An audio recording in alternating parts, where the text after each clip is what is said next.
한 주간 많이 염려하셨죠.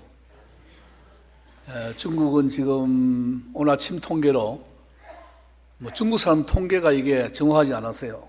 그 사람들은 빙산의 일각에 불과하니까 3만 8천 명이 확진자고 803명이 죽었다고 뉴스에 나왔어요. 그런데 그보다 한 10배 정도 더 많지 않을까 생각합니다. 중국 사람들은 풍이 너무 세니까 축소하는데 풍이 세요. 제가 먼저 설교하기 전에 7분짜리 동영상인데 중국 정부, 시진핑 정부가 중국 교회를 어떻게 하고 있는지를 동영상을 통해서 한 3분만 보고 그 다음에 말씀을 전하도록 하겠습니다. 방송세 틀어주시죠. 여러분 자세히 한번 보세요. 중국 삼자교회와 가정교회가 있습니다. 그 가정교회를 인정하지 않고 지금은 저렇게 지어진 삼자교회까지도 폭파시키고 종탑을 불태우고 있습니다.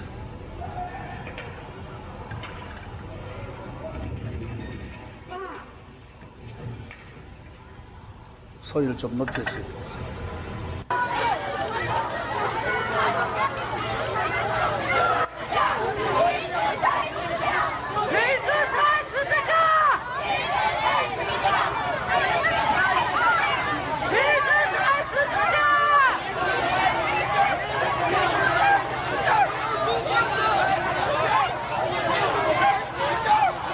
중국의 시진핑은 2014년부터 교회를 불태우고 또 십자가를 떼고 교회를 파괴하는 일을 자행하고 있습니다. 그러나 지금에 와서 저렇게 더 적극적으로 하고 있습니다. 붉은 대낮에 와서 이렇게 교회를 파괴하고 있습니다. 교인들이 목숨을 걸고 하지만 중국 공안들이 저렇게 무지막지하게 두들겨 패고 체포해 가고 옥에 가두고 그렇습니다.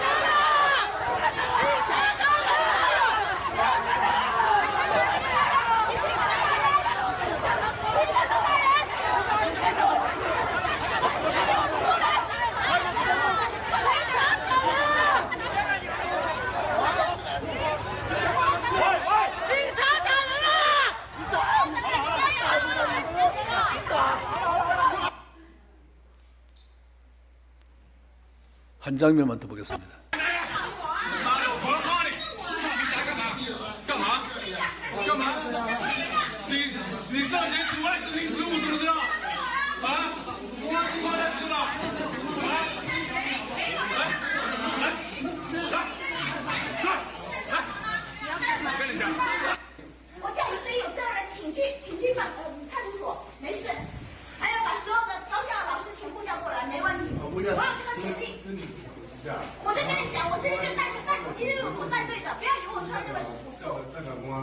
赵营村的主日崇拜的现场，我们在逼迫当中，在各方面对我们施压的同时，我们仍然没有停止主日聚会。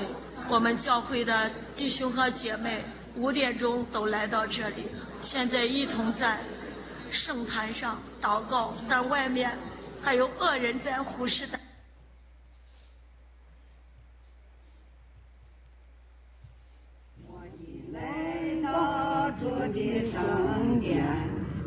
강변에 와서 저렇게 쫓겨나와서 예배를 드립니다. 교회가 다 부서지고 없으니까 갈 곳 없는 교인들이 저렇게 모여서 예배를 드리고 있습니다.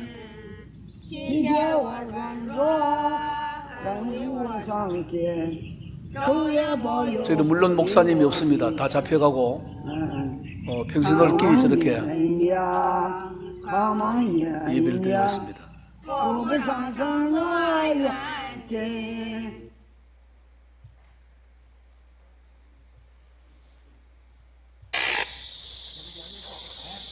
저기 벽에 붙이는 십자가도 용접기로 와서 떼고 있습니다. 중국 시진핑은 십자가가 가장 무서운가 봅니다. 2014년도 저장성에서 밤중에 목사님은 잡아가고 교회를 그냥 TNT로 폭파시켜버리는데 3,000명 모이는 교회를 폭파시킨 것은 2014년도입니다. 그때부터 지금까지 계속해서 저렇게 하고 있고요. 한국에서 중국에 파송한 선교사가 약 6천 명이 거하는데 작년에 시진핑이 명령을 내리기를 2021년도까지 자진해서 철수하지 않으면 2022년도는 강제로 추방한다 했는데 벌써 작년부터 추방하고 있습니다. 그래서 우리 노회에서도 파송받은 중국 선교사가 두 가정이나 추방을 당해왔습니다. 지금 하나는 캄보디아에, 하나는 말레이시아가 있습니다.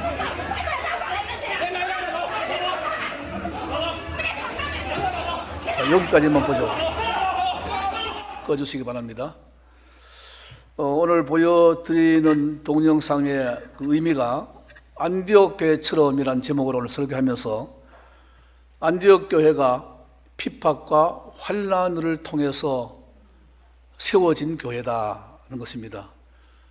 중국의 시진핑의 물론 옛날에 그 대통령도 그랬지만 기독교는 아편이다, 또 종교는 아편이다 이래서 기독교를 박해하고 있고, 저도 중국 여러 번 가봤지만 중국 교회가 지하교회가 지금 1억 2천만 명 정도 됩니다. 그리고 삼자교회, 허가낸 교회까지 합하면 약 3억 정도의 교인이 있습니다. 우리나라 남북한 인구 다 합해봤자 7천만 명밖에 안 되죠. 그런데 거대한 중국 교회가 있습니다. 저렇게 핍박하고 핍박할수록 더 부흥됩니다. 로마 초기 기독교가 로마 황제들의 박해를 받았죠. 그래서 주 64년에 네로 황제부터 시작해서 도미시안 황제를 비롯해서 계속해서 300년 동안 박해를 받을 때 교인들이 갈 곳이 없으니까 숨어 있는 곳이 땅굴이었습니다. 땅에 굴을 파고 숨어서 삽니다. 한 해 두 해도 아니고 수십 년씩 사니까 할아버지가 돌아가시면 밖으로 시체를 가지고 내려올 수 없으니까 그 땅굴 속에 벽을 이렇게 관이 들어갈 만큼, 관도 아니죠, 그냥 시체가 들어갈 만큼 뚫고 밀어넣고 흙으로 메웠습니다. 그래서 시체가 다 차면은 또 다른 쪽으로 굴을 뚫었습니다. 그걸 300년 동안 했습니다. 그래서 얼굴이 하얀 사람은 기독교인이다 하고 체포해라 명령이 내렸고, 기독교인들끼리의 암호가 있었습니다. 그것이 물고기 그림이었습니다. 팔자를 옆으로 눕혀놓은 것 같은 물고기 그림. 옛날에 그 차 뒤에다가 플라스틱으로 만든 물고기 그림을 붙여 다녔잖아요. 그 안에 그 헬라어로 글자가 써놔서 익스투스라고. 그 익스투스란 말은 물고기란 뜻인데 앞에 대문자 한 자씩 풀이하면 예수 그리스도는 하나님의 아들 나의 구주입니다. 그런 뜻이에요. 그것이 익스투스라는 뜻입니다. 그게 암호였습니다. 그러나 그렇게 할수록 기독교는 더 많이 부흥되었어요. 그러다가 313년 드디어 콘스탄티누스 황제가 기독교를 로마의 국교로 공인하면서부터 기독교는 활발하게 부흥이 되었습니다. 그러다가 1500년경, 약 2세기경에는 캐톨릭의 그 부패로 말미암아서 루터가 종교개혁을 단행하고, 그리고 지금의 우리 프로테스탄트 개신교가 세워지게 된 것이죠. 예루살렘과 온유대와 사마리아와 땅끝까지 이르러 복음의 증인되라는 말씀대로 지금은 5대양 육제주에 교회가 없는 곳이 거의 없습니다. 한국교회는 130년의 역사 가운데 세계가 관복할 만큼 부흥이 된 건 사실이죠. 일제치하에 그 핍박이 있었고, 신사참배 강요, 창씨개명 이런 거 있었고, 또 공산당이 들어와 가지고 기독교를 박해하고 불지르고 체포하고 죽이고 그런 일들이 있었으나 오늘의 한국교회가 건재하고 있습니다. 문제는 우리의 정부가, 특별히 문정부 들어와서 중국몽이라 해서 중국은 우리의 꿈이다, 우리의 비전이고 드림입니다. 그래서 중국은 우리의 자매이고 형제다. 그래서 중국을 본받으려고 자꾸 하죠. 이인영 민주당 원내대표는 이번 총선 끝나면 종교까지 개혁하겠다, 교회까지 개혁하겠다고 발표했죠. 토지를 다 공개념해서 공유화하겠다, 사유재산 다 없이 하겠다.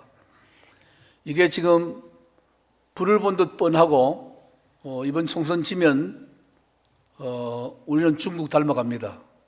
그리고 정부가 교회를 핍박할 것이고 심지어는 교회당 저렇게 종탑도 불태우고 포크레인 가지고 와서 뜯어내고 파괴시키고 할 날이 얼마 남지 않았어요.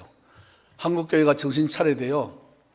한국교회가 그동안 너무나 양쪽으로 부흥되고 성장되고 나니까 교만에 빠져가지고 기도하기를 그치고 선교하는 것을 소홀히 했습니다. 여러분 70년대 80년대 기도원이 한창 왕성할 때는 그냥 서울의 삼각산 기도원을 비롯한 전국의 기도원마다 사람이 꽉꽉 차서 밤새 기도했습니다. 지금은 기도원 팔려고 내놨어요. 사람이 오지 않습니다. 그만큼 편안한 세상이 되어가지고 그러니까 결국은 교회가 줄어들겠습니다. 이제는 교회 부흥은 뭡니다?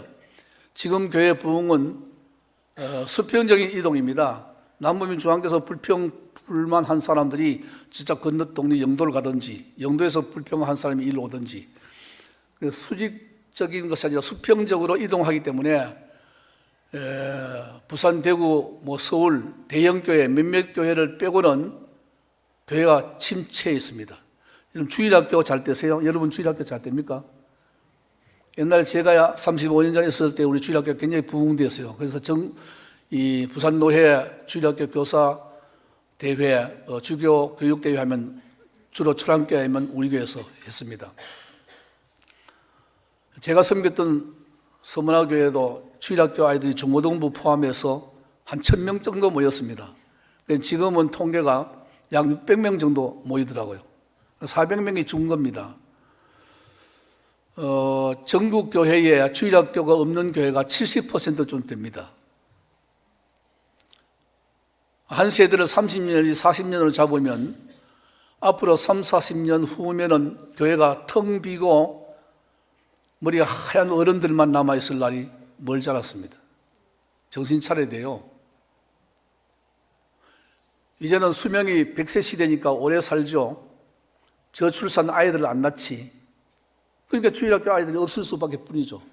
그리고 엄마들이 교회 교육이나 신앙 교육보다는 사회 교육에 더 치중합니다.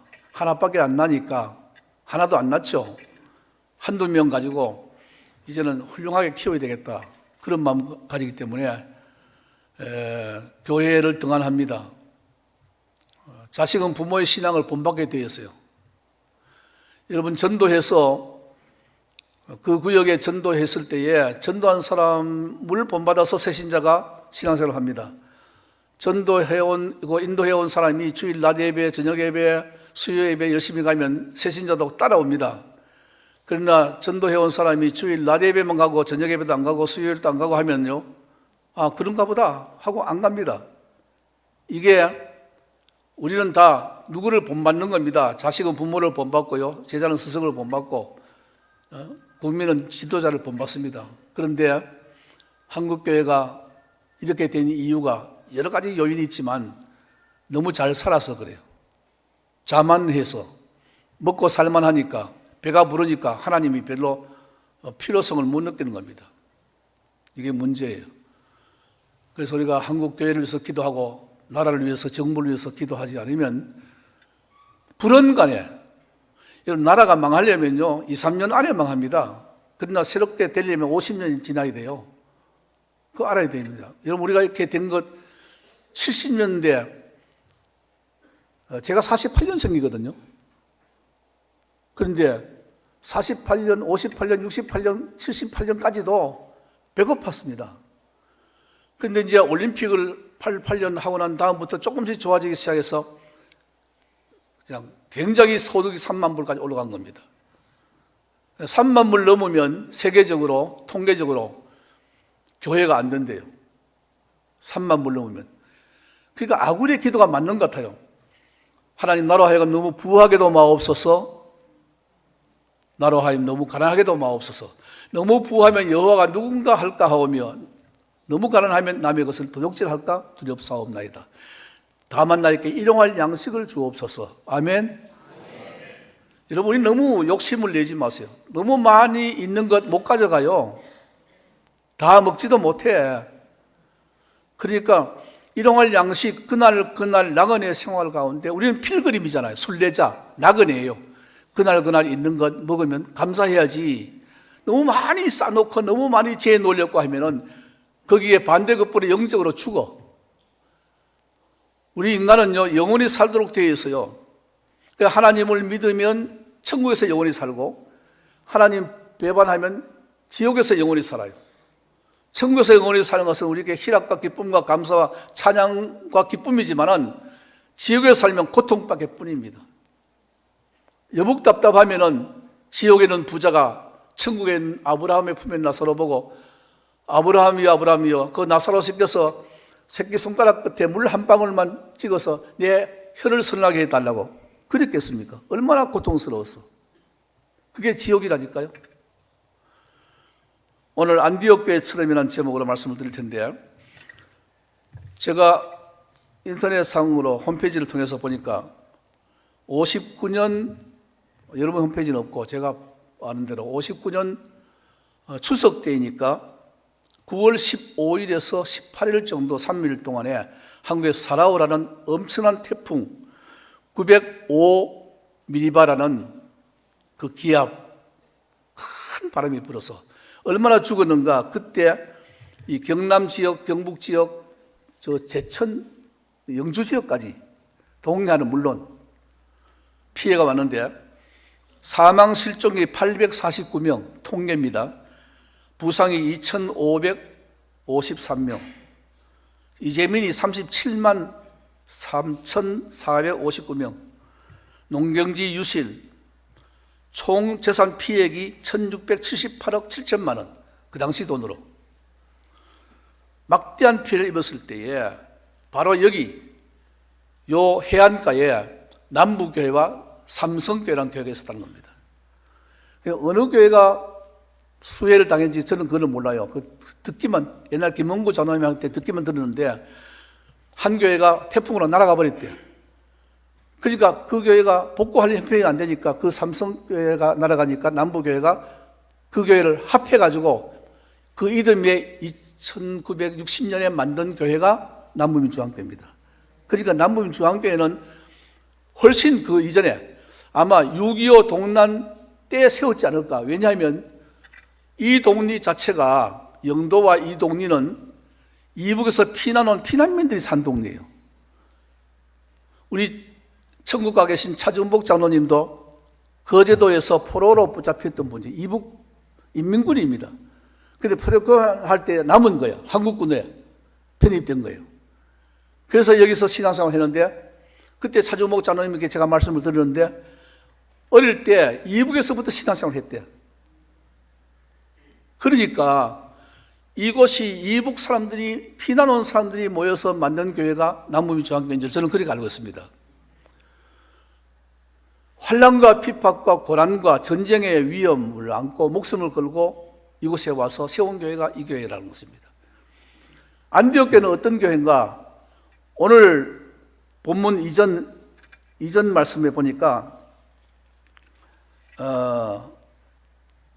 11장 19절 20절에 그때 스데반의 일로 일하는 환난으로 말미암아, 스데반이 순교를 당합니다. 돌에 맞아 순교를 당합니다. 스데반 집사가 순교를 당함으로 말미암아 흩어진 자들이 피난 갔어요. 피해 간 사람들, 흩어진 디아스포라, 흩어진 자들이 베니게와 구브로와 안디옥까지 이르러 유대인에게만 말씀을 전하는데, 그 중에 구브로와 구레네 몇 사람이 안디옥에 이르러 헬라인에게도 말하여 주 예수를 전파하니 그 손이 그들과 함께하여 수도한 사람들이 죽게 돌아오더라. 안디옥 교회는 어떤 교회인가 하면 예루살렘의 기독교인들을 핍박해서 심지어 스데반이 돌에 맞아 죽습니다. 그러니까 다 도망을 갑니다. 피난을 간 겁니다. 거기 뭐 예배를 드릴 수 없으니까 피난 갑니다. 흡사 메리 여왕이 영국 교회를 박해할 때 영국 사람들이 메이플라워를 타고 대서양을 걷는 퓨리탄 청교도들과 같이 그들이 아메리카를 갔잖아요. 미국으로. 그래서 오늘의 미국을 건설한 사람들입니다. 그같이 핍박을 받아서 피난 간 사람들이 세운 교회가 안디옥 교회니까, 안디옥 교회는 선지자나 사도들이 세운 교회가 아니라 핍박을 받아서 피난 간 평신도들에 의해서 세운 교회가 안디옥 교회입니다. 어쩌면 이근신 목사님이 이 교회를 담임하기 이전에 담임이 누구였는지, 남부교회와 삼성교회가 누군지는 기록에 나와 있지 않지만 아마 이북에서 전쟁으로 피난 온 사람들, 평신도들이 교회를 세웠을 거라 저는 그렇게 생각하고 있습니다. 그러니까 이 교회가 굉장히 소중한 교회임을 여러분 믿어야 됩니다. 정말 대단한 교회라는 것입니다. 절대로 이 가치를 놓치면 안 됩니다. 우리는 어떻게 세워졌는가? 환난과 핍박과 전쟁으로 말미암아서 흩어진 자들, 디아스포라, 피난 온 사람들이 세운 교회가 이 교회다. 그런 마음을 가진다면 우리는 정말 교회에 대한 자부심을 가져야 될 줄로 믿습니다. 6분의 목사님들이 이곳을 거쳐갔고 또 지금의 목사님이 원로 목사님으로 초대받게 되어서 너무 감사하게 생각을 합니다. 뿐만 아니라 야고보의 순교도 영향이 있습니다. 사도행전 12장 1절을 보면 그때 헤롯 왕이 손을 들어 교회 중에 몇 사람을 해하려 하여 요한의 형제 야고보를 칼로 죽이니 야고보는 참수형을 받았습니다. 여러분, 지금도 지구촌 곳곳에, 심지어는 사우디아라비아라든지 이란이나 이라크는요 모슬림 국가지 않습니까? 거기 기독교인들이 많이 있습니다. 그 기독교인들이 들키면 눈을 안대를 가리고 손을 뒤로 묶고 갈색 옷을 이렇게 옷을 덮어 씌워가지고 무릎 꿇어 앉히고 큰 칼을 가지고 목을 쳐서 죽입니다. 저는 그 동영상을 보고 며칠 동안 밥맛이 없더라고요. 잠을 자지 못했어요. 머리가 뚝 떨어지는데 그게 지금도 지구촌에서 일어나고 있다는 사실입니다. 한국교회라고 이런 일이 없을 것이다. 누가 장담합니까? 우리가 공산화되고 무슬림 정부가 들었으면 기독교는 인정하지 않는데 지금도 지구촌에서 그런 일이 있다니까? 그 미국이 손도 못 대요, 그게. 미국이 뭐 다 건져줄 거다. 천만의 말씀입니다. 미국도 이기주의적인 나라예요.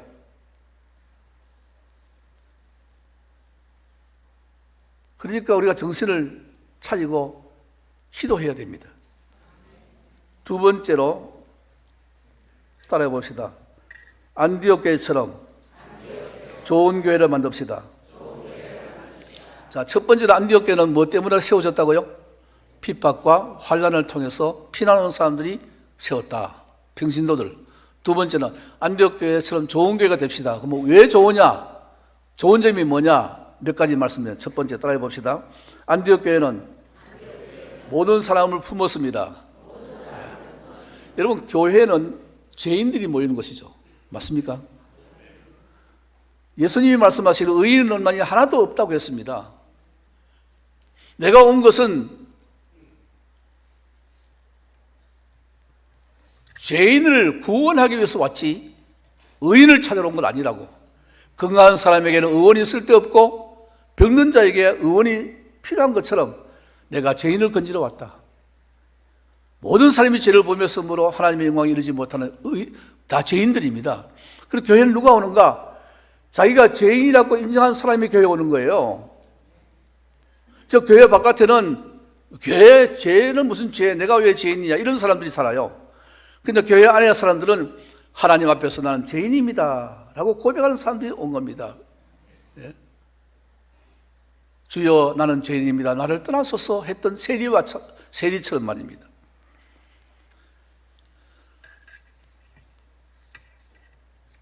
(1절) 말씀 보면은 13장 1절에 안디옥 교회에 선지자들과 교사들이 있으니 곧 바나바와 니게르라는 시몬과 구레네 사람 루기오와 분봉왕 헤롯의 젖동생 마나임과 몇 사울이라. 몇 사람 이름이 나오는데 그게 바나바는 귀족 출신입니다. 부자예요.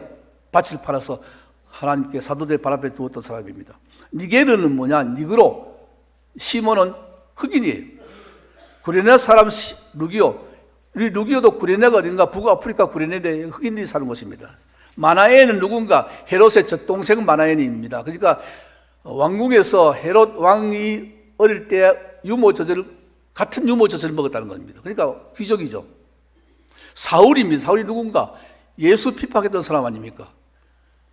그런 대단한 사람인데 예수를 그리스도라고 믿는 사람들을 잡으러 다메섹에 올라갔다가 예수님에게 사로잡힌 사람이 사울이라는 청년이지 않습니까?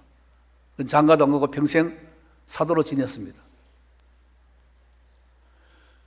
이런 사람들이 함께 모여있는 다양한 사람들이 모여있어요. 그것이 안디옥 교회를 구성한 구성원입니다.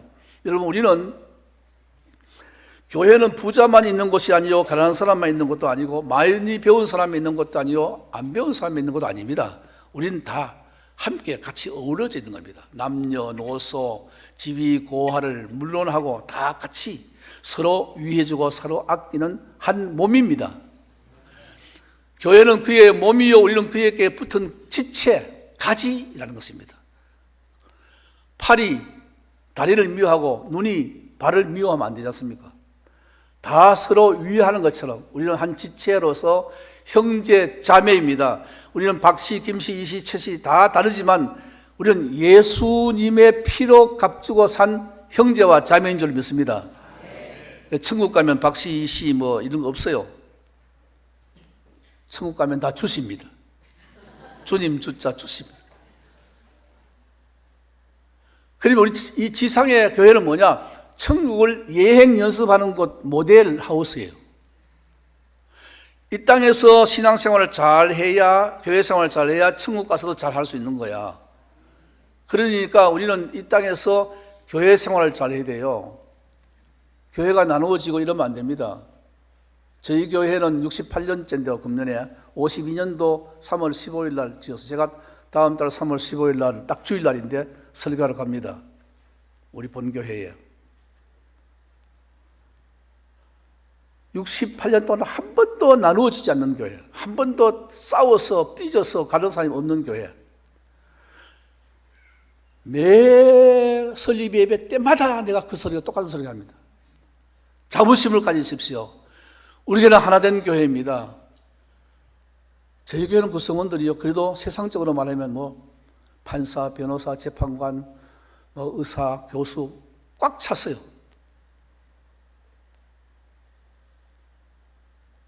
그렇지만 교회에 와서는 다 하나같이 종의 모습으로 설거지하고 빗자루로 쓸고 닦고 다 섬기지 내놓으라 하는 사람이 없습니다. 이게 좋은 교회예요? 나쁜 교회예요? 좋은 교회. 좋은 교회입니다. 오늘 찬양 참 잘하셨어요. 저희 교회보다 더 잘한 것 같아요. 우리 교회는 찬양대 한 90명에서 한 100명 정도 찬양대 왔는데 3부 예배 찬양대가. 네. 그보다 훨씬 잘하신 것 같아요. 네. 원래 남부민 중앙교회 찬양 잘해요. 얘는 김경정 장로님 정말 지휘 잘하시잖아요. 저 어른이 이제 은퇴하시니까 너무 섭섭하네. 그 대신 우리 한동성 집사님이, 우리 한동성 집사님은 어머니 박찬숙 권사님한테 제가 직접 들었는데 철원 동성에서 났잖아. 맞지? 철원, 강원도 철원 동성, 그 바로 옆에 와수리가 제가 군대 생활을 했거든. 거기서 나서 이름을 동성이라 지었다는 거야. 동성이 참 좋은데, 예. 어머니 보고 싶네. 예. 제가 35년 전을 기억을 다 하잖아요. 굉장히 머리가 좋죠. 여러분, 교회는요, 좀 가난한 사람도 있고, 어려운 사람도 있고, 힘있는 사람들을 더 도와줘야 돼요. 절대 누구누구를 무시하면 안 됩니다. 업신여기면 안 되고, 흉보도 안 되고, 서로 위로하고 격려하고 세워줘야 돼요. 나보다 남을 낮게 여겨야 됩니다. 그게 진정한 교회입니다. 형제 간에 싸우면 됩니까? 우리는 형제잖아요. 저도 7형제거든요. 7남매인데 아들 셋, 딸 넷이 우리 아버지 어머니 사이에 그렇게 났어요. 나는 아들 낳고 딸 낳았는데 두 놈이 낳는 아이가 6명밖에 안 돼. 그래서 우리 아버지 어머니는 둘이 7명이 낳았어. 그래서 딸들은 다 시댁에 있으니까 명절 때 모일 때 이제 남자들 형제들만 모이잖아요. 그래도 막 한 16명, 7명 모여요. 많아. 손자들까지 있으니까. 그래서 서로 사랑해요. 협력하고 아껴주고. 원로 목사가 가난하다고 내 동생 우리 재수 씨는 명절 때마다 한 100만 원씩 보내. 형님이 그거 가지고 장도 보고, 장은 조금만 보고, 그냥 아주버님 넥타이도 하나 사고, 또 형님 티 사서 한 개 사시고 하십시오. 100만 원씩이나 보여줘. 그만하면 좋은 감정 아닙니까? 예. 형제는 서로 사랑하는 것이 형제예요. 형제간에 막 물고 뜯고 원수지면 그거는 집안이 콩가루 집안이에요.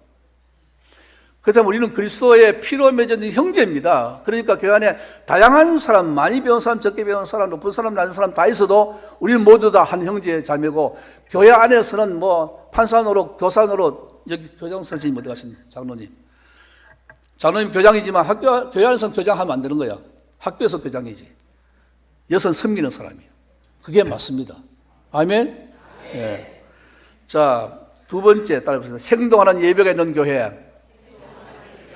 시간 다 돼가는데 큰일 났네. 괜찮아요. 2절 같이 읽을까요? 시작. 주를 섬겨 금식할 때 성령이 가라사대 내가 불러 시키는 일을 위하여 바나바와 사울을 따로 세우라 하시니, 여기 섬겨할 때 이 말은 영어로 월십 되었어요. 월십이란 말은 예배란 말입니다. 예배란 말은 서비스란 말도 됩니다. 서비스. 봉사한다는 것입니다.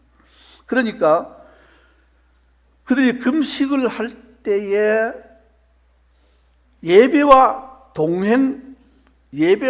함께 금식했다는 것은 예배 시간에 금식했다는 말이에요. 그러니까 예배를 세상의 모든 일보다 가장 우선에 두는, 예배를 가장 존중히 여김으로 밥도 굶고 예배드렸다 그 말이에요. 지금처럼 금식하러 뭐 기도원에 가고 어디에 뭐 작정하고 40일 동안 금식하고 그거 아니고, 그들은 예배하는 동안에 예배가 너무 소중하고 예배 시간이 너무 얼마나 가는지 모르니까 밥때를 놓쳤다 그 말이에요. 밥때를 놓쳤어요. 밥을 안 먹었어. 그러면서 예배를 했어요. 그때 성령이 이르시기를 내가 불러 시키는 일을 위해서 바나바와 사울을 따로 세우라. 이 말은 바나바와 사울을 선교사로 파송하라 그 말입니다.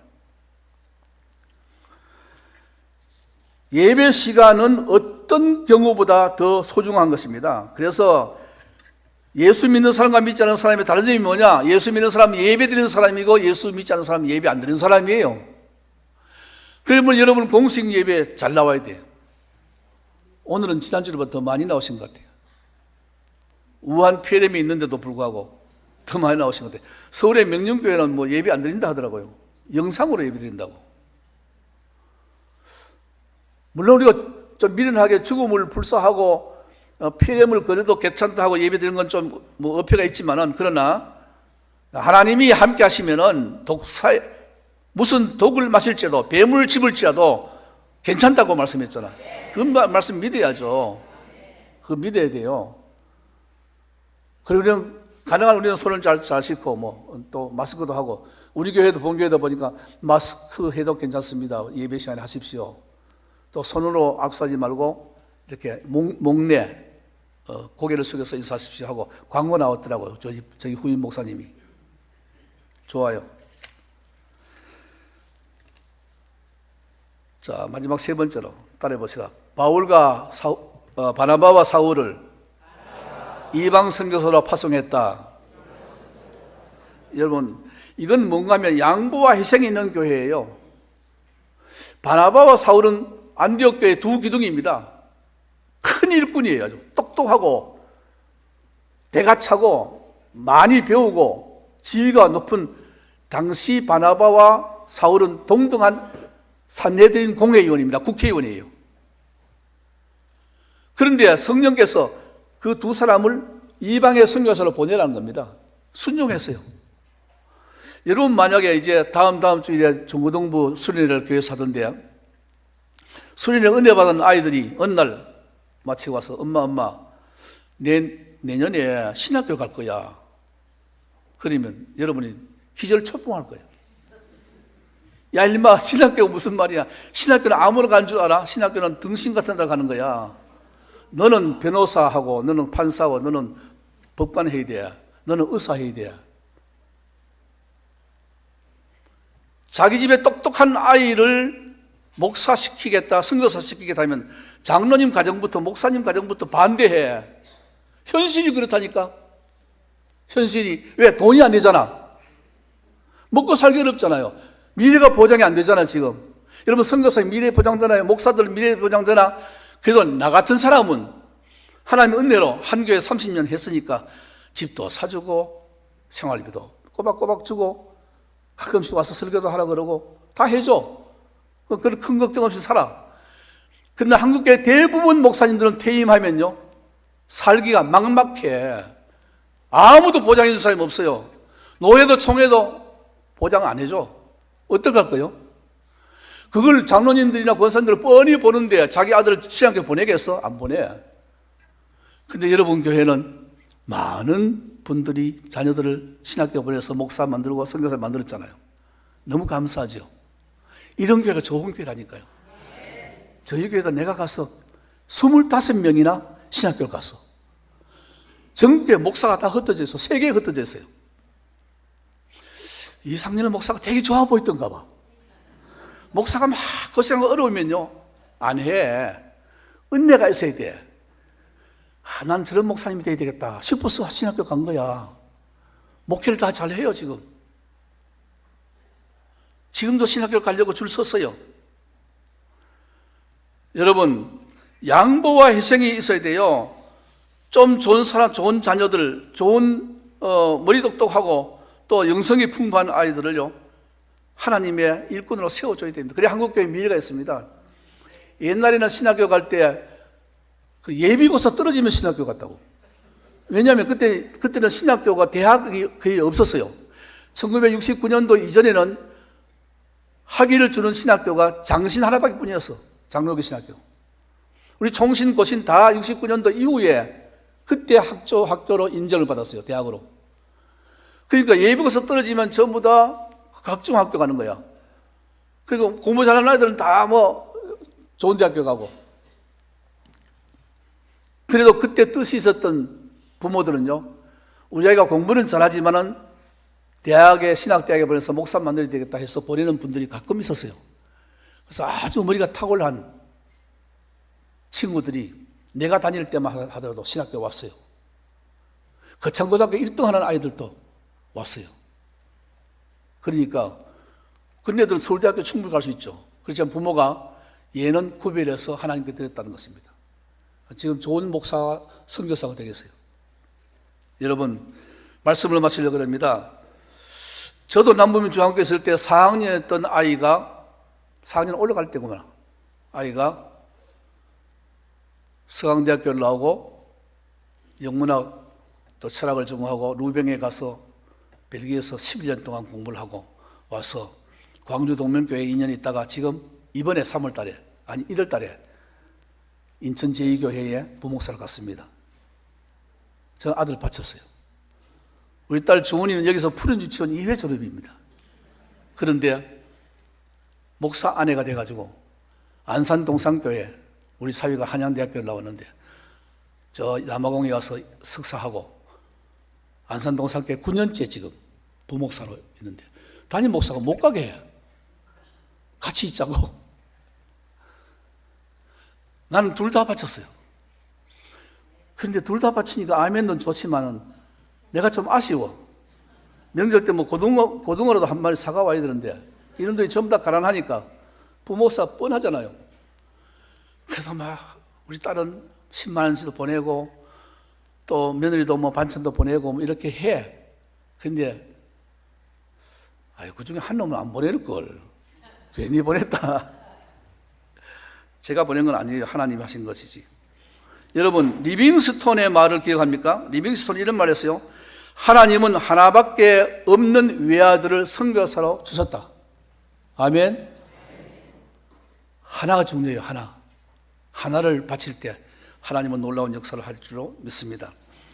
말씀을 마치면서 우리 남부민 중앙교회는 환난과 전쟁과 고난 가운데 세워진 교회, 안디옥 교회 같고 또 모든 사람 함께 품는 빅 하트, 큰 가슴을 가진 교회가 되길 바랍니다. 그리고 양보하고 또 희생할 수 있는 훌륭한 인재를 양성해서 세계에 파송할 수 있는 아름다운 교회가 되기를 주의 이름으로 축복합니다.